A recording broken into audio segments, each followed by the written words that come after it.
Hello નમસ્કાર, જય શ્રી કૃષ્ણ. હું છું તમારો પ્રિય ખજૂર. કાલે છે 1 તારીખ એટલે કે મતદાનનો દિવસ છે, તો તમામ લોકોને બે હાથ જોડીને વિનંતી કરું છું કે નમસ્કાર મિત્રો, વિડીયોમાં આપનું હાર્દિક સ્વાગત છે. મિત્રો, આપ સૌ ગુજરાતના કોમેડી કિંગ અને ગરીબોના મસીહા એવા ખજૂરભાઈ એટલે કે નીતિન જાનીને જાણતા જશો. તેમનો એક વિડીયો અત્યારે સોશિયલ મીડિયામાં વાયરલ થઈ રહ્યો છે અને તેઓ ચૂંટણી વિશે કંઈક કહેતા નજરે પડી રહ્યા છે. તો મિત્રો, વિડીયોની અંદર શું કહી રહ્યા છે તે સંપૂર્ણ વિડીયો જોતા પહેલાં જો તમે આપણી આ ચેનલને હજી સુધી સબસ્ક્રાઇબ નથી કરી તો સબસ્ક્રાઇબ કરી નાખજો. અને જી હા મિત્રો, ખજૂરભાઈ માટે આ વિડીયોને એક લાઇક તો જરૂરથી કરજો. તો જુઓ એ સંપૂર્ણ વિડીયો.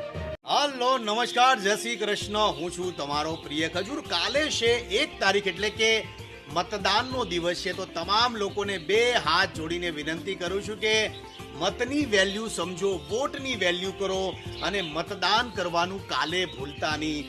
ગ્રામીણ એરિયા હોય, શહેરી એરિયા હોય કે ટ્રાઇબલ એરિયા હોય, તમામ લોકોને વિનંતી કરું છું કે મતની વેલ્યુ સમજો અને વોટ કરવાનું ભૂલતા નહીં. જે મારા યંગસ્ટર વોટર છે, નવા વોટર છે, એમને પણ બે હાથ જોડીને વિનંતી કરું છું કે કાલે વોટ કરવાનું ભૂલતા નહીં. અને બીજું ખાસ કે મતદાનના દિવસને રજાનો દિવસ જે લોકો સમજે છે અને ગોદડા ઓઢીને સૂઈ રહે છે એવા લોકોને પણ વિનંતી કરું છું કે તમારો એક મત કોઈ સારા ઉમેદવારને આગળ લાવી શકે છે. તો મતદાન કરવાનું કાલે ભૂલતા નહીં. જય માતાજી, જય શ્રી કૃષ્ણ.